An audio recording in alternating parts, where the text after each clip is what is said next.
আমার প্রিয় ক্লাস 10-এর ছাত্রছাত্রীরা, তোমাদের সবাইকে স্টাডি ফর এডুকেশন চ্যানেলে স্বাগত জানাই। আজ আমি তোমাদের কাছে নিয়ে এসেছি তোমাদের প্রথম ইউনিট টেস্টের ক্লাস 10-এর একটি স্কুলের ইতিহাসের প্রশ্নপত্র, এবং তার সঙ্গে আমি এই প্রশ্নপত্রের উত্তরও তোমাদের আলোচনা করে দেব। এইভাবে আমি তোমাদের প্রতিটি বিষয়েরই কিন্তু বিভিন্ন স্কুলের প্রশ্নপত্র আমি তোমাদের দেব, তার সঙ্গে পেয়ে যাবে সাজেশন এই চ্যানেল স্টাডি ফর এডুকেশনে। তুমি চ্যানেলে নতুন হয়ে থাকলে চ্যানেলটি সাবস্ক্রাইব করে রেখো, কারণ তোমাদের টেস্ট বা ফাইনাল পরীক্ষার সাজেশনও পাবে এই চ্যানেল স্টাডি ফর এডুকেশনে। তাহলে এসো আমরা দেখে নিই তোমাদের ইতিহাসের প্রশ্নপত্র এবং তার সঙ্গে উত্তর। তোমাদের এই প্রশ্নপত্রটাই কিন্তু আসবে না, কিন্তু এই যে প্রশ্নপত্র, এর থেকে অনেক প্রশ্নই তোমরা কমন পাবে, এবং যত বেশি প্রশ্ন তোমরা প্র্যাকটিস করবে তাতে কিন্তু তোমাদের একটি ধারণা হবে যে কি ধরনের প্রশ্ন এসে থাকে, এবং তোমাদের প্রতিটি অধ্যায় কোন টপিকসটা এখনো তোমাকে আরো ভালোভাবে পড়তে হবে। তাহলে এসো দেখে নিই প্রথম প্রশ্ন। প্রথমে রয়েছে সঠিক উত্তরটি বেছে নিয়ে লেখো। প্রথম প্রশ্ন হলো, ভারতের নিম্নবর্গের ইতিহাস চর্চা শুরু করেন রণজিৎ গুহ। আমি অপশানগুলো বলছি না, শুধু রাইট অ্যান্সারটা বলছি।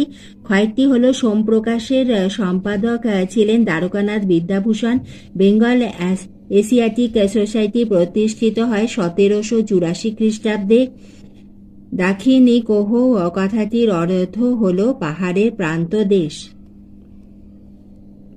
এরপরে দুয়ের দাগে রয়েছে এসে কিউ, একটি বাক্যে প্রশ্নগুলির উত্তর দাও। প্রথম প্রশ্ন, কয়েকটি সরলা দেবী চৌধুরানী আত্মজীবনীমূলক গ্রন্থের নাম কি? জীবনের ঝরাপাতা। তোমরা যখন উত্তর লিখবে অতি অবশ্যই পূর্ণ বাক্যে লিখবে।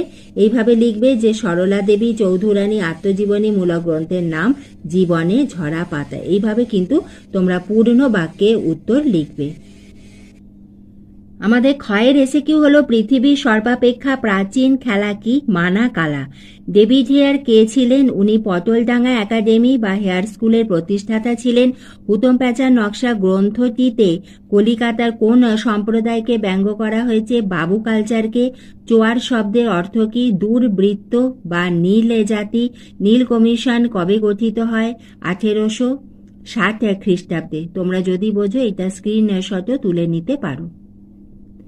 তিনের দাগে দুটি বা তিনটি বাক্যে নিম্নলিখিত প্রশ্নগুলির উত্তর দাও। প্রথম প্রশ্ন, স্থানীয় ইতিহাস বলতে কি বোঝো? প্রতিটি প্রশ্নের মান 2।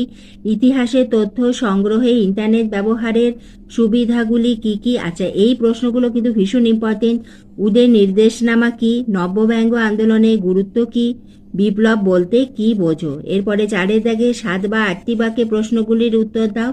এখানে প্রতিটি প্রশ্নের মান 4। শিল্পচর্চার ইতিহাসের বিভিন্ন দিক বিশ্লেষণ করো। 19 শতকে সমাজ সংস্কার